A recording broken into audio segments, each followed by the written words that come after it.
Assalamualaikum warahmatullahi wabarakatuh. Ketemu lagi di channelnya para pemula yang masih belajar, yaitu channelnya Refire Handphone, Pak ya, bukan Refire Mobil, Pak, karena saya bukan ahli dari mobil.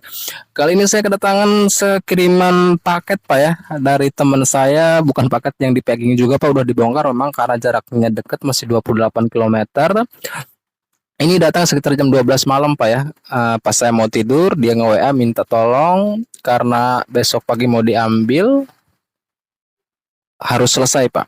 Ini saya bongkar, Pak. Ternyata di sini ada Redmi 3S, Pak ya. Mungkin disuruh sekalian, Pak.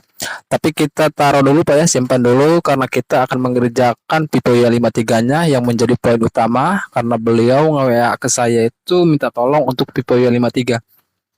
Di sini kasusnya Pak, HP ini itu awalnya kena air, Pak ya, ex air.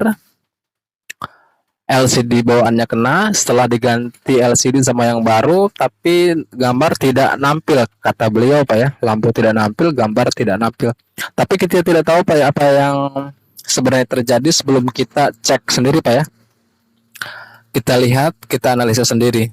Di sini untuk bagian lampu udah terbuka kalengnya, Pak ya, udah dikerjakan sama beliau, tapi mungkin nggak beres, nggak down, hingga akhirnya beliau kirim ke saya, Pak. Coba saya pasang dulu, Pak ya, untuk mengecek apakah benar tidak ada lampu dan tidak ada gambar. Mulai, Pak, kita melakukan pengecasan untuk melihat.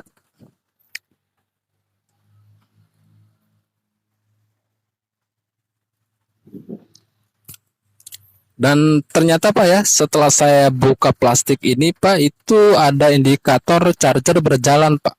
Kelihatan. Tapi kalau dipasang plastiknya memang tidak kelihatan, Pak. Mungkin teman saya tidak melihat kalau dipakai plastik, Pak ya. Tapi ternyata setelah saya buka plastik itu kelihatan, Pak. Jadi permasalahan di sini bukan pada display, Pak ya, melainkan pada jalur lampu yang tidak nampil. Untuk kerusakan lampu sendiri, Pak, itu bisa terjadi karena LCD yang rusak atau memang terjadi pada jalur lampu, Pak ya.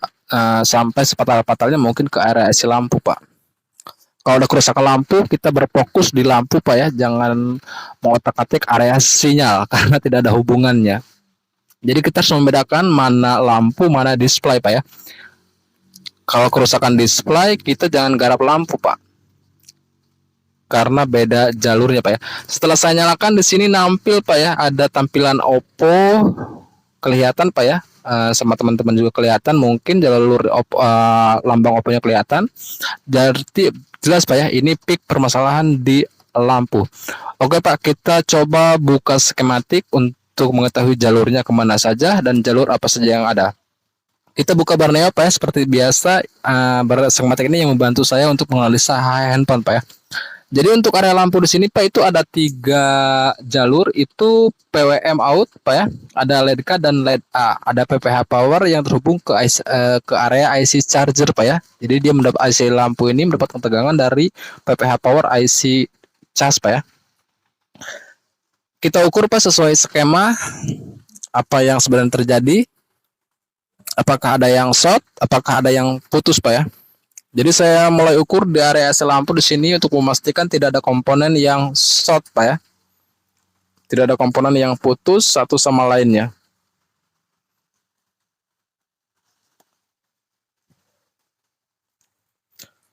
Saya mulai ukur di bagian songket LCD, Pak ya. Kita mulai ukur dari jalur LED A buat memastikan apakah jalurnya putus atau tidak, Pak ya. Ketika saya ukur LED A ternyata normal, Pak ya, itu mengeluarkan hambatan seperti biasa. Untuk powernya di sini nampil, dan yang ketiga untuk, nah ini, Pak, jadi permasalahannya itu ada di LED K, Pak ya.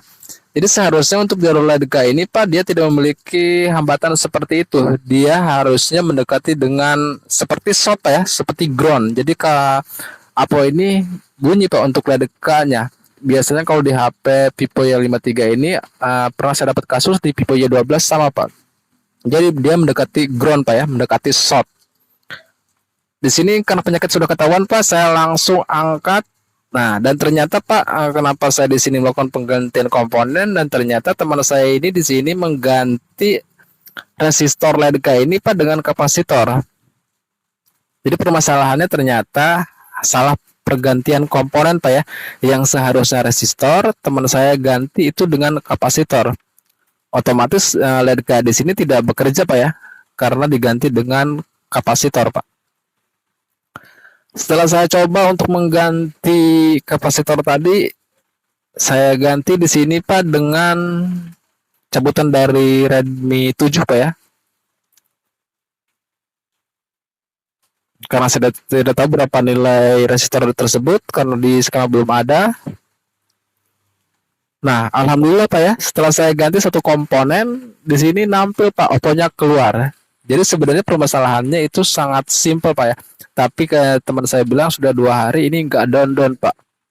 Kenapa nggak down? Karena mungkin yang pertama belum rezeki Pak ya. Yang keduanya mungkin karena kurang cermat menganalisa jalur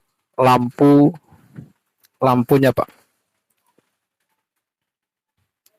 Memang untuk kasus seperti ini Pak, kita butuh kejelian, butuh tahu dulu Pak ya, syarat kerja lampu itu seperti apa, jalur apa yang dibutuhkan, dan berapa tegangan yang dibutuhkannya Pak. Nah, jadi saya mau sedikit cerita Pak, kenapa ini teman saya bisa salah mengganti resistor dengan kapasitor. Karena resistor ini Pak di LED ini untuk di HP ini Pak ya, kalau HP lain saya belum tahu Pak, karena mungkin tidak semua HP sama. Yang setemu itu di 2 HP Pak, di Vivo Y12 sama Oppo ini Pak. Jadi LED di sini kalau kita ukur menggunakan APO itu memang dia seperti short Pak, bunyi. Jadi seolah-olah seperti short aja. Mungkin karena teman saya beranggapan ini short, makanya dia ganti dengan kapasitor Pak. Otomatis kalau diganti dengan kapasitor, kaki yang satu dengan kaki yang satu kan tidak terhubung. Jadi yang masuk ke songket LCD itu ya hambatannya aja Pak. Karena memang terhalang dengan kapasitor tadi. Seharusnya dengan resistor pergantiannya lagi.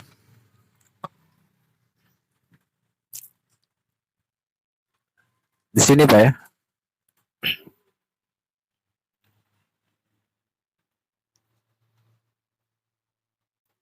Di sini aman Pak, tidak panas. Ini Pak, saya kasih tunjuk Pak ya, mana saya. Ini Pak, nah ini yang hitam ini Pak tadi diganti sama teman saya itu sama kapasitor Pak ya. Mungkin dia kira seperti ke sebelahnya, karena di sebelahnya itu memang di situ kapasitor gede-gede 3 Pak ya. Itu kapasitor itu untuk LED A-nya Pak. Untuk setelah saya ganti LED K-nya dengan resistor lagi Pak, alhamdulillah HP bisa normal Pak ya, bisa nyala kembali. Saya di sini tes untuk masalah kontras Pak ya. Alhamdulillah di sini main. Dan penjelasannya seperti ini Pak ya. Ini saya mulai jelaskan. Jadi seperti ini Pak. Jadi di sini ini kan ada IC lampu. Di sini ada 3 jalur. Nah, resistor ini Pak yang tadi teman saya ganti dengan kapasitor. Karena resistor ini kalau diukur memang dia short Pak ya. Nah, resistor ini harusnya memang short Pak. Dia mungkin tidak short total Pak ya. Kenapa saya bilang tidak short total? Karena kalau resistor ini kita jumper ke ground, itu lampu nyala tapi tidak kuat lama Pak. Dia harus pakai penahan Pak ya, penahan tegangan itu dengan menggunakan bantuan resistor. Cuma untuk nilainya saya tidak tahu karena di skema belum ada untuk nilai R ini. Tapi yang jelas bisa kita pastikan, kita cari dari kanibalan itu di bagian lampu juga Pak.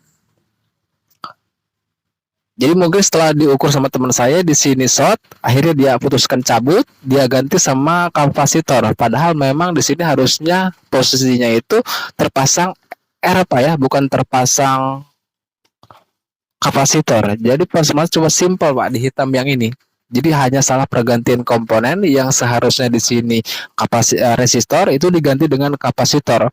Sehingga kalau diganti sama kapasitor otomatis kakinya tidak terhubung Pak satu sama lain. Tapi kalau diganti sama R, kaki yang short dengan yang ada hambatan terhubung, cuma diberi hambatan, diberi penahan dengan menggunakan resistor ini Pak. Ketika saya ganti ini dengan resistor kembali, alhamdulillah Pak HP bisa normal. Jadi untuk kasus-kasus lampu Pak memang kita harus cukup jeli Pak ya, harus cukup sabar, harus mengetahui syarat kerja HP seperti apa. Makanya kenapa saya bilang kita harus banyak cari-cari referensi Pak ya. Ya tujuannya seperti itu Pak. ketika dapat kasus yang sama, kita tidak kebingungan lagi Pak ya, karena memang kita sudah terbiasa. Sekian Pak dan terima kasih. Wassalamualaikum warahmatullahi wabarakatuh.